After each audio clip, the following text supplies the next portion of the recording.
Allah gunung batu yang kekal. Inilah sampan bersama saya, Pater Domikevi, SVD. Bapak dan Ibu, saudara dan saudariku yang terkasih, dimanapun Anda berada saat ini, sampan berlayar menyapa Anda sekalian. Dimanapun Anda berada, semoga mendapati Anda dalam keadaan sehat, dilindungi dan diberkati Tuhan. Saudara-saudariku yang terkasih, apapun yang diciptakan manusia, ada batas umurnya. Apapun penemuannya, sehebat apapun, pasti ada akhirnya.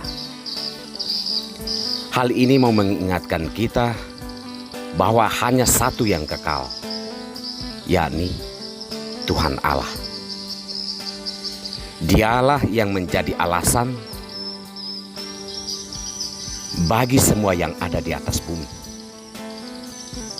Dengan demikian, Dia sendiri kekal.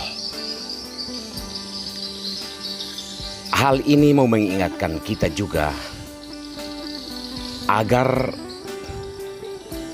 selalu melibatkan Allah atau terlibat di dalam kehidupan Allah dalam mengerjakan atau mencari sesuatu. Karena di dalam Dia ada kekuatan, di dalam Dia ada kekekalan.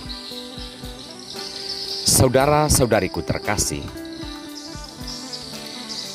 kedua bacaan suci pada hari ini mengajak kita untuk menyadari bahwa hanya Tuhan Allah yang kuat.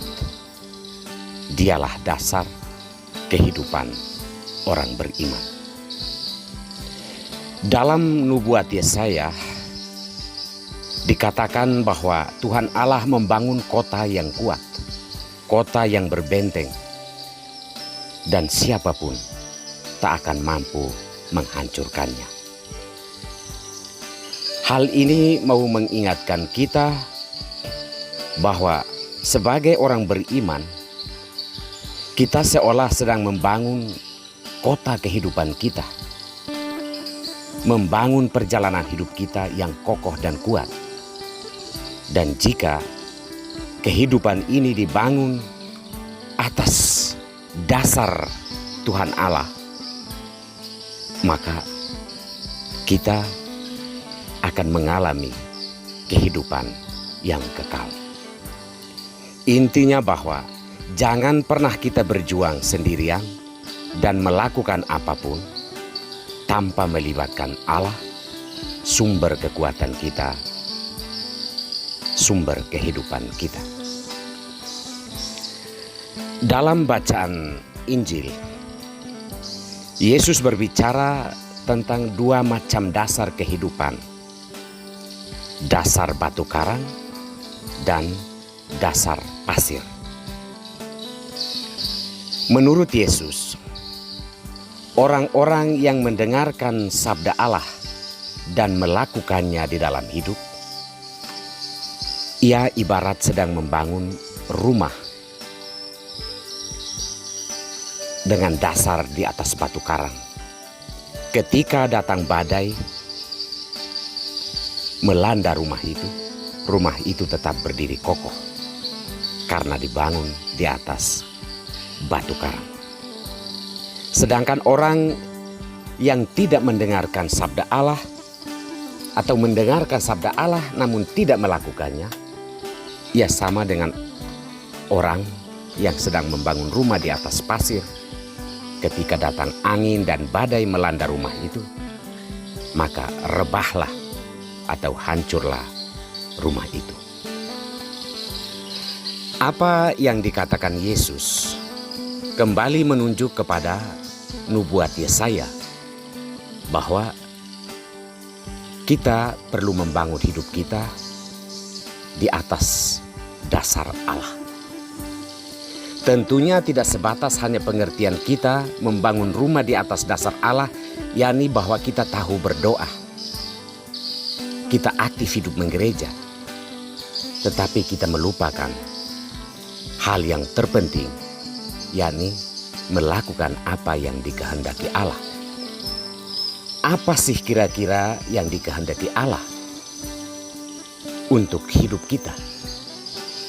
Dalam nubuat Yesaya dikatakan bahwa kota yang kuat yang berbenteng, yakni kota Allah itu, pintunya akan terbuka bagi orang-orang yang melakukan kebenaran dan juga keadilan. Dengan demikian jelas apa yang ditegaskan Yesaya, bahwa melakukan kehendak Allah itu sama halnya dengan kita melakukan hal-hal yang benar, melakukan hal-hal yang adil di dalam kehidupan kita. Saudara-saudariku terkasih, Yesus kembali menegaskan hal yang sama, bahwa pada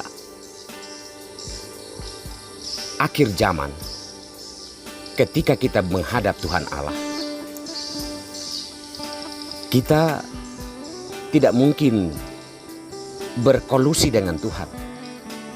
Kita tidak mungkin bernepotisme dengan Tuhan, seolah-olah kita kenal Tuhan hanya karena kita aktif hidup menggereja, aktif ibadah.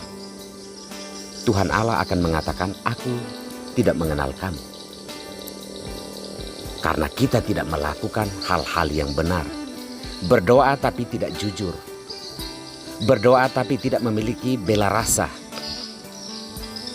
Beribadah tetapi tidak memperjuangkan hal-hal yang adil, hal-hal yang benar di atas dunia ini. Semoga kita berani membangun hidup kita di atas dasar Allah, yakni dengan melakukan kebenaran dan keadilan sepanjang hidup kita. Tuhan memberkati kita semua.